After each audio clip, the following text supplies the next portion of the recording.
akan memaparkan materi yang bertemakan hukum pembuktian dengan judul Hukum Pembuktian Perkara Pidana. Sebelum saya memaparkan materi tersebut, saya akan memperkenalkan diri terlebih dahulu. Perkenalkan, nama saya Atia Mona Penisa dengan NPM B1A021372. Adapun sumber referensi yang saya gunakan bersumber dari buku Adami Cazawi dengan judul Buku Hukum Pembuktian Tindak Pidana Korupsi.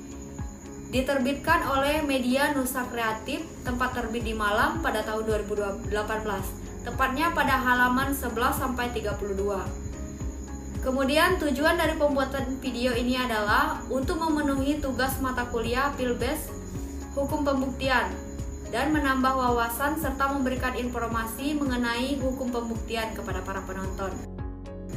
Baiklah, langsung saja. Materi yang pertama, A. Arti pembuktian dan hukum pembuktian. Kegiatan pembuktian dalam sidang pengadilan tidak lagi berfokus pada pencarian alat-alat bukti yang memuat bukti-bukti dan menguraikan bukti-bukti, melainkan memeriksa bukti-bukti yang terlebih dahulu disiapkan oleh penyidik.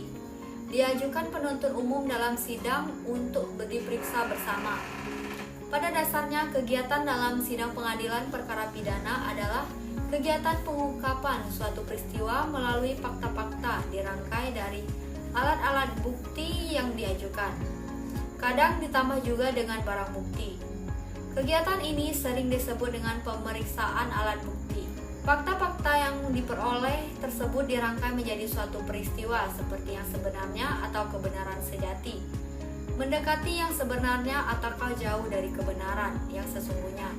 Begitu juga apakah peristiwa tersebut mengandung muatan tindak pidana sebagaimana yang didakwakan atau tidak. Semuanya akan bergantung sepenuhnya pada akurat atau tidaknya, lengkap atau tidaknya fakta-fakta yang diperoleh dari alat bukti. Selain itu, dalam hal bagaimana cara menilai tentang apa yang ditemukan sebagai alat bukti pada kegiatan penyelidikan maupun penyidikan, demikian pula dalam hal standar apa yang digunakan dalam hal menarik kesimpulan dari proses penilaian bukti-bukti tersebut, tidaklah diatur secara khusus dalam KUHP, melainkan bergantung pada penilaian penyidik dan atau penyidik sendiri. Lihatlah istilah bukti yang cukup sebagai kesimpulan penyidik untuk menetapkan status orang menjadi tersangka atau sangkaan perbuatan yang diperlukan dalam pasal 1 angka 14 KUHP. Bagaimana cara penilaian atas bukti-bukti yang didapatkannya, dan bagaimana cara mengambil kesimpulan, dan standar apa yang dipergunakan dalam hal menarik kesimpulan tersebut. Tidaklah diatur sedikit pun dalam KUHP. Meskipun demikian, berdasarkan apa yang telah diterangkan, maka dalam tahap penyidikan sesungguhnya juga telah terjadi kegiatan pembuktian, sebagaimana terbukti dalam hal penyidik menetapkan status tersangka pada seseorang karena sangkaan perbuatan yang dilakukannya. Standar bukti ada dalam pasal 183 KUHP, mestinya dapat menjadi pegangan penyidik atau penyelidik atau penyidik dalam bekerja mencari alat-alat bukti dan menilainya. Dengan dasar pertimbangan seperti itulah, maka dalam hal praktik kegiatan pembuktian diartikan hanyalah kegiatan pembuktian dalam persidangan dan tidak termasuk kegiatan penyelidik dalam mencari bukti dalam penyelidikan maupun mengumpulkan alat bukti dan atau barang bukti yang menjadi tugas pokok penyidik dalam pengerjaan penyidikan. Dalam sidang dengan acara pemeriksaan biasa peradilan pidana, selalu terdapat 3 pihak, majelis hakim, berikut panitia perkara, penuntut umum, dan terdakwa yang berhak didampingi oleh penasihat hukum. Menurut sistem hukum acara, khususnya hal pemeriksaan akusator, sebagaimana yang kita anut, terdakwa adalah pihak subjek dan bukan objek yang diperiksa. Karena itu, dalam sidang pengadilan, kedudukan terdakwa sama atau setara dengan pihak negara yang diwakili penuntut umum dan hakim. 3 pihak ini menjalankan persidangan bersama yang dikendalikan oleh majelis hakim, khususnya hakim ketua.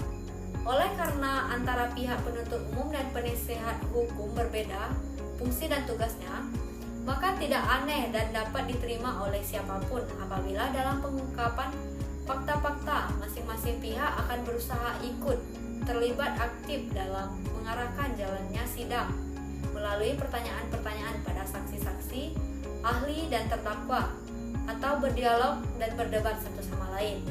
Bisa jadi antar saksi-saksi ahli, para penasihat hukum, para terdakwa dengan hakim, ketua maupun anggota, penuntut umum berusaha mengarahkan jalannya sidang untuk mendapatkan fakta-fakta yang menguntungkan dan memperkuat posisinya sebagai pejabat terdakwa atau penuntut. Faktanya yang diungkapkan kelak akan dianalisis hukumnya dalam surat tuntutan untuk dapat mempengaruhi pendapat atau keyakinan hakim tentang telah terbukti tindak pidana dakwaan dan terdakwa bersalah melakukannya. Sebaliknya, penasihat hukum juga akan berusaha mengarahkan jalannya sidang untuk mendapatkan fakta-fakta yang menguntungkan posisi terdakwa. Fakta-fakta yang menguntungkan terdakwa ini pada akhirnya dianalisis konstruksi peristiwanya berikut. Konstruksi hukumnya dalam pledoi atau pembelaannya. Analisis konstruksi peristiwanya diarahkan pada keadaan tidak terbukti mengandung muatan tindak pidana sebagaimana yang didakwakan dan diarahkan guna mempengaruhi pendapat majelis hakim agar tidak terbentuk keyakinannya telah terjadi tindak pidana dan terdakwa bersalah melakukannya. Setidak-tidaknya berusaha mencari guna menemukan fakta-fakta akan dianalisis untuk mengungkap bahwa apa yang telah diperbuat terdakwa dalam peristiwa yang terjadi terdapat alasan peniadaan pidana baik yang terdapat dalam undang-undang maupun yang di luar undang-undang, seperti tiadanya kesalahan atau hapusnya sifat melawan hukum perbuatan secara materi, atau paling tidak penasihat hukum mampu menemukan dan mengemukakan hal-hal yang meringankan beban pertanggungjawaban pidana terdakwa. Sementara majelis hakim sebagai pihak yang memimpin mengendalikan jalannya persidangan untuk mendapatkan fakta-fakta yang sebenar-benarnya, baik yang meringankan, yang memberatkan atau tidak memberatkan kedua belah pihak. Fakta-fakta tersebut dibahas dan dianalisis sehingga mengabarkan peristiwa apa yang sesungguhnya terjadi untuk dipastikan menurut akal berdasarkan hukum pembuktian benar atau tidak terjadi tindak pidana yang didakwakan. Seluruh kegiatan dalam sidang pengadilan yang dijalankan bersama oleh tiga pihak hakim itulah yang dalam praktik demikian juga banyak literatur hukum disebut dengan kegiatan pembuktian. Sementara kegiatan mencari dan mengumpulkan bukti dan menilainya kemudian menarik kesimpulan pada tingkat penyelidikan maupun penyidikan belum dianggap kegiatan pembuktian. Anggapan demikian cukup beralasan, mengingat KUHP perihal pembuktian dalam persidangan pengadilan saja yang diatur cukup lengkap jelas dasar hukumnya. Bagian keempat bab ke-16. Sementara pembuktian tahap penyelidikan dan penyidikan tidak diatur khusus. Oleh karena pembuktian merupakan suatu proses kegiatan in casu, proses pembuktian, setiap proses mesti ada permulaan dan akhir. Proses persidangan di pengadilan dimulai pembacaan surat dakwaan oleh penuntut umum. Eksepsi, keberatan, atau bantahan terdakwa, penasihat hukum diajukan. Tanggapan atas eksepsi jika diajukan, putusan sela majelis hakim. Bila putusan sela mengabulkan eksepsi, penuntut umum boleh atau berhak melawan ke pengadilan tinggi. Untuk sementara, proses di tingkat pertama dihentikan. Bila perlawanan diterima, proses pemeriksaan di tingkat pertama dibuka lagi. Selanjutnya, memeriksa saksi korban atau pelapor atau pengadu. Sejak itu, mulailah kegiatan pembuktian. Bila putusan sela mengabulkan eksepsi, proses berhenti, berkas dikembalikan ke penuntut umum. Perkara boleh diajukan atau tidak lagi, masih tergantung dari amar dan dasar pertimbangan putusan sela. Bisa jadi, pertimbangan hukum dakwaan kabur tidak jelas, absurd liber. Boleh surat dakwaan diperbaiki dan diajukan kembali ke pengadilan negeri. Bila pertimbangan hukum negara kehilangan hak menuntut, misalnya tidak ada pengaduan pada delik aduan, telah lampau waktu, non bis idem dan lain-lain, perkara pidana berhenti selamanya, proses pembuktian tidak terjadi atau tidak dilakukan.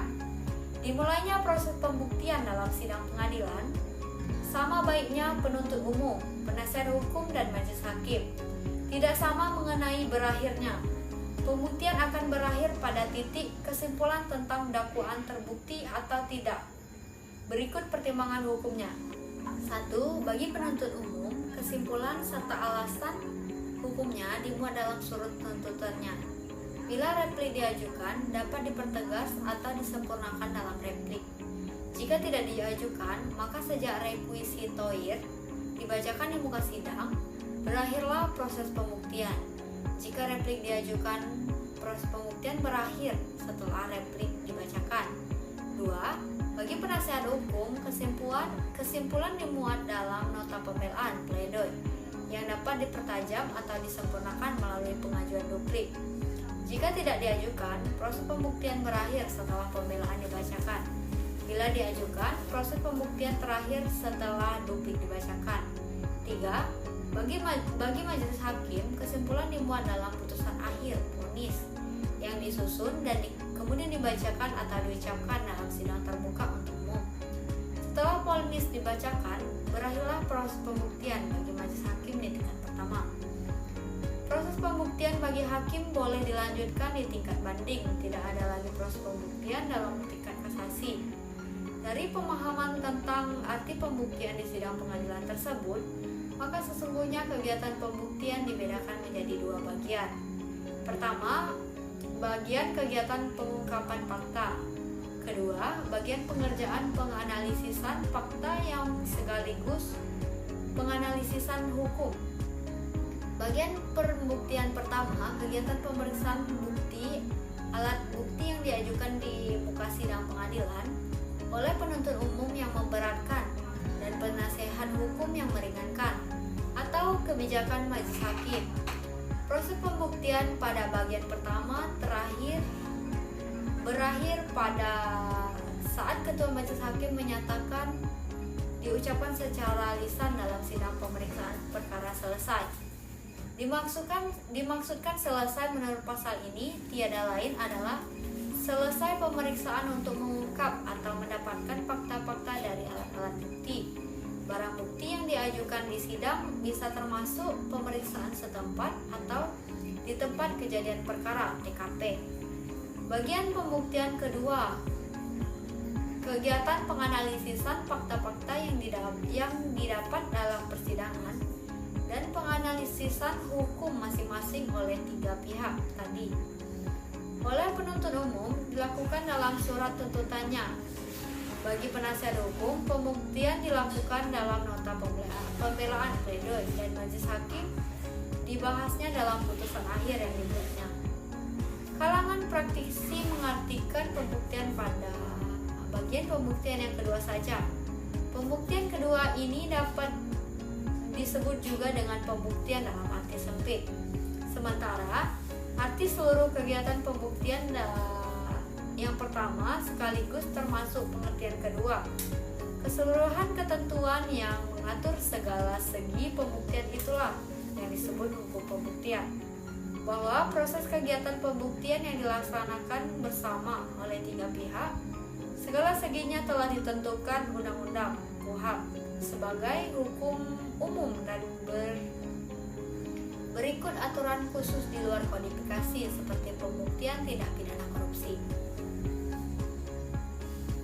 Jadi, hukum pembuktian memuat dan mengatur tentang berbagai unsur pembuktian yang tersusun dan teratur saling berkaitan dan berhubungan, sehingga membentuk suatu kebulatan perihal pembuktian, yang jika dilihat dari keteraturan dan keterkaitannya dalam suatu kebulatan tersebut disebut sebagai sistem pembuktian. B. Sistem pembuktian. Bila diperhatikan, hukum pembuktian kita dapat diberi batasan sebagai suatu kebulatan atau keseluruhan dari berbagai ketentuan perihal kegiatan pembuktian yang saling kait mengait dan berhubungan satu dengan yang yang lainnya, yang tidak terpisahkan dan menjadi satu kesatuan yang utuh. Adapun isi sistem pembuktian, terutama tentang jenis alat-alat bukti yang boleh digunakan untuk membuktikan, cara bagaimana alat bukti itu boleh digunakan, dan nilai kekuatan alat-alat bukti tersebut, serta standar atau kriteria yang menjadi ukuran guna menarik kesimpulan tentang terbuktinya sesuatu objek yang dibuktikan. Sebagaimana yang dipahami selama ini bahwa sistem pembuktian merupakan ketentuan tentang cara membuktikan dan sandaran guna menarik kesimpulan tentang terbukti apa objek yang dibuktikan. Pengertian sistem pembuktian demikian disebut dengan teori atau ajaran pembuktian. Ada beberapa sistem pembuktian yang telah dikenal dalam doktrin hukum acara pidana. Yang pertama, sistem keyakinan belaka, conviction in tim. Menurut sistem ini, hukum dapat menyatakan telah terbukti kesalahan terdakwa melakukan tindak pidana yang didakwakan dengan didasarkan pada keyakinannya saja. Tidak perlu mempertimbangkan dari mana alat bukti didapatkan, alasan-alasan yang digunakan, dan bagaimana cara dalam membentuk keyakinan tersebut. Juga tidak perlu mempertimbangkan apakah keyakinan yang dibentuknya logis atau tidak. Bekerjanya sistem ini benar-benar bergantung pada hati nurani hakim. Sistem ini mengandung kelemahan besar.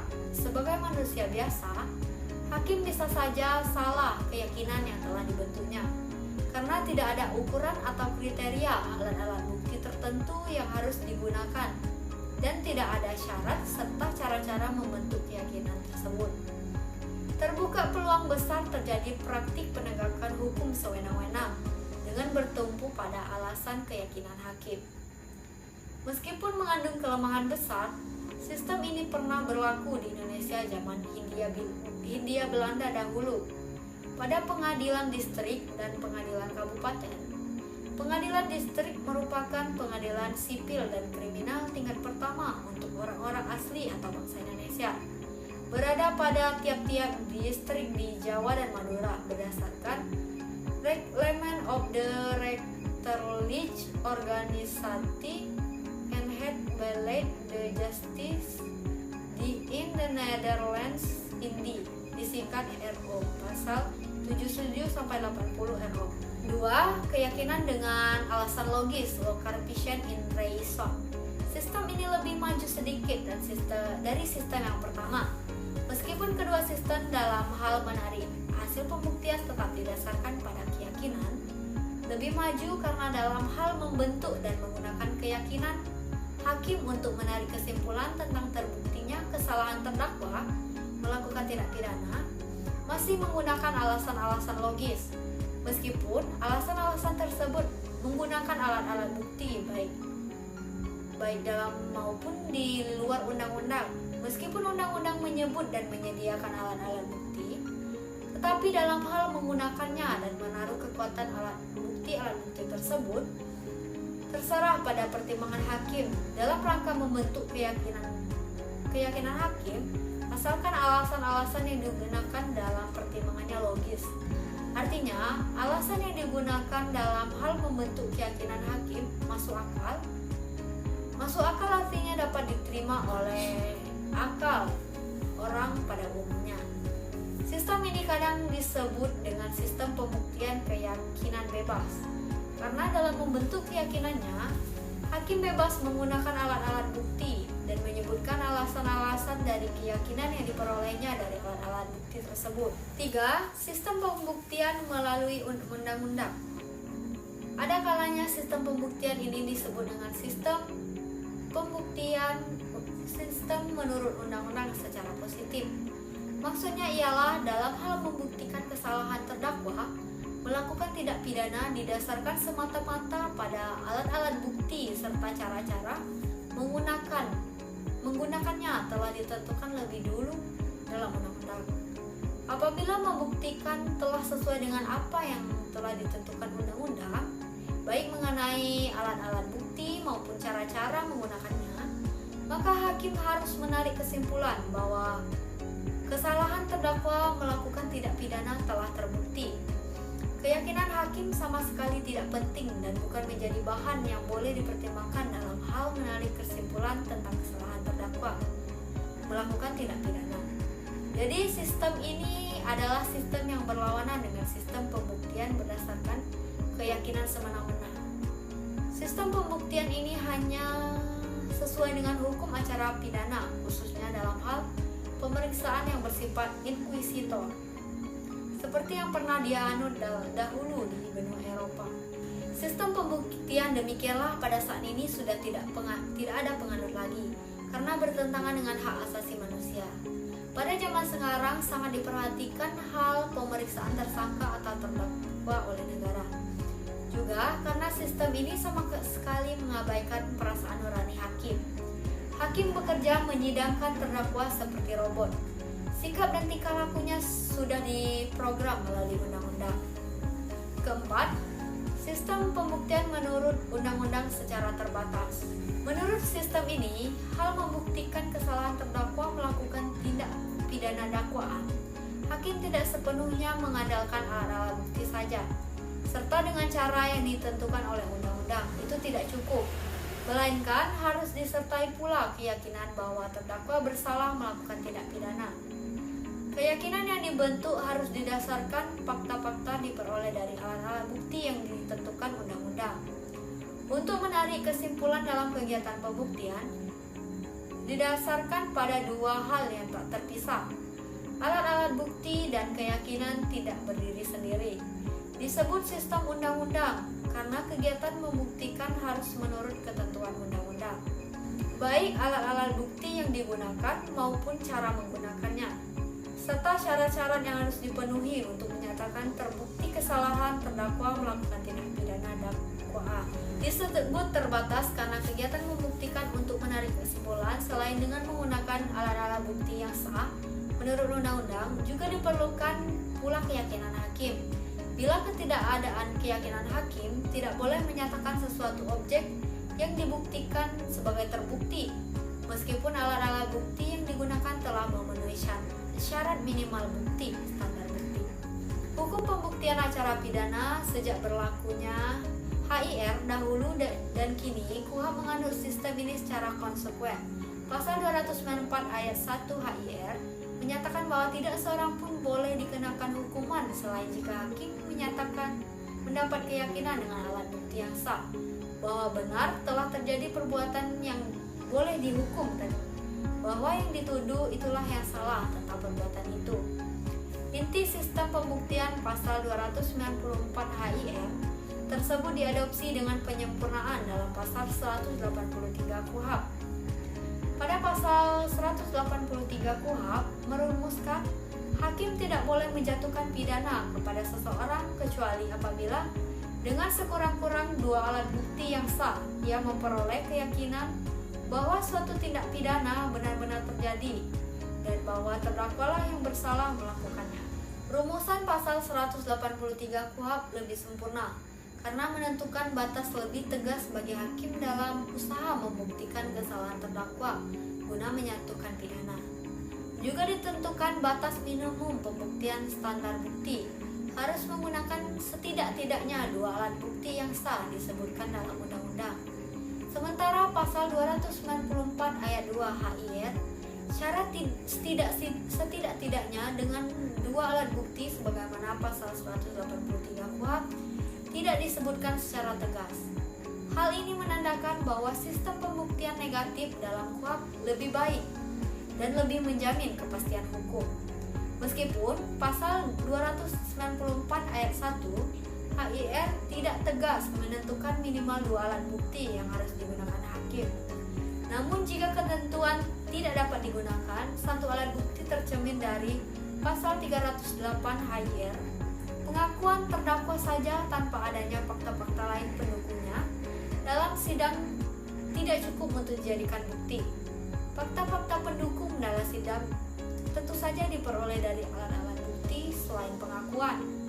Dalam sistem menurut undang-undang secara terbatas atau disebut juga dengan sistem undang-undang secara negatif, sebagai intinya dirumuskan pada pasal 183, dapat disimpulkan pokok-pokoknya. A. Tujuan akhir pembuktian untuk memutus perkara pidana. Jika memenuhi syarat pembuktian dapat menjatuhkan pidana. B. Standar atau syarat tentang hasil pembuktian untuk menjatuhkan pidana. C. Tujuan pembuktian untuk memutus perkara pidana, khususnya jika memenuhi syarat pembuktian untuk menjatuhkan pidana. Sesungguhnya pembuktian ditunjukkan untuk memutus perkara inkasu, perkara pidana, bukan semata-mata menjatuhkan pidana, sebab untuk menjatuhkan pidana masih diperlukan lagi syarat terbuktinya kesalahan terdakwa melakukan tindak pidana. Jika setelah kegiatan pembuktian dijalankan, diperoleh fakta-fakta mendukung tindak pidana dakwaan dari minimal 2 alat bukti yang sah, pada dasarnya kegiatan pembuktian dilakukan untuk menjatuhkan putusan in casu, menarik putusan oleh majelis hakim. Pembuktian dilakukan terlebih dahulu dalam usaha mencapai derajat keadilan dan kepastian hukum setinggi-tingginya dalam putusan, bukan ditunjukkan untuk menjatuhkan pidana saja. Majelis hakim mendapatkan 3 keyakinan terbukti terjadinya tindak pidana. Keyakinan terdakwa melakukannya, keyakinan terdakwa bersalah tanpa terbukti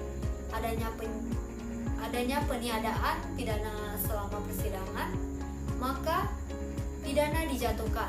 Sebaliknya, jika keyakinan hakim tindak pidana dakwaan tidak terbukti, maka akan dijatuhi pembebasan. Apabila tindak pidana dakwaan terbukti dilakukan didakwa dalam persidangan, terbukti ada dasar atau alasan meniadakan baik dalam maupun di luar undang-undang, maka dibebaskan, juga tidak dipidana. Dijatuhkan amar putusan pelepasan dari tuntutan hukum. C. Macam-macam alat bukti dan kekuatan alat-alat bukti. Mengenai jenis-jenis alat bukti yang boleh digunakan dan kekuatan pembuktian, serta bagaimana cara menggunakan KUHP, mengenai macam-macam alat bukti dimuat dalam pasal 184. Sementara mengenai cara-cara menggunakan alat-alat bukti dan kekuatan pembuktian, alat-alat bukti dimuat dalam pasal 185 sampai 189 KUHP. Mengenai macam alat bukti yang sah digunakan untuk memberikan telah ditentukan pada pasal 184 ayat 1 KUHP. Yang pertama, 1 keterangan saksi, 2 keterangan ahli, 3 surat, 4 petunjuk, 5 keterangan terdakwa. Jika dibandingkan dengan alat-alat bukti pasal 295 HIR, maka alat-alat bukti pada pasal 184 ayat 1 KUHP ada pembedaan. 1. Alat bukti pengakuan menurut HIR dalam KUHP diperluas menjadi keterangan terdakwa. Pengertian keterangan terdakwa lebih luas dari sekedar pengakuan terdakwa. Dalam KUHP sedangkan dalam KUHP ditambah alat bukti baru yang dulu dalam HIR bukan merupakan alat bukti, yakni keterangan ahli. Demikianlah presentasi dari saya. Saya ucapkan terima kasih kepada rekan saya yang telah membantu dalam proses pembuatan video. Saya akhiri, wassalamualaikum warahmatullahi wabarakatuh.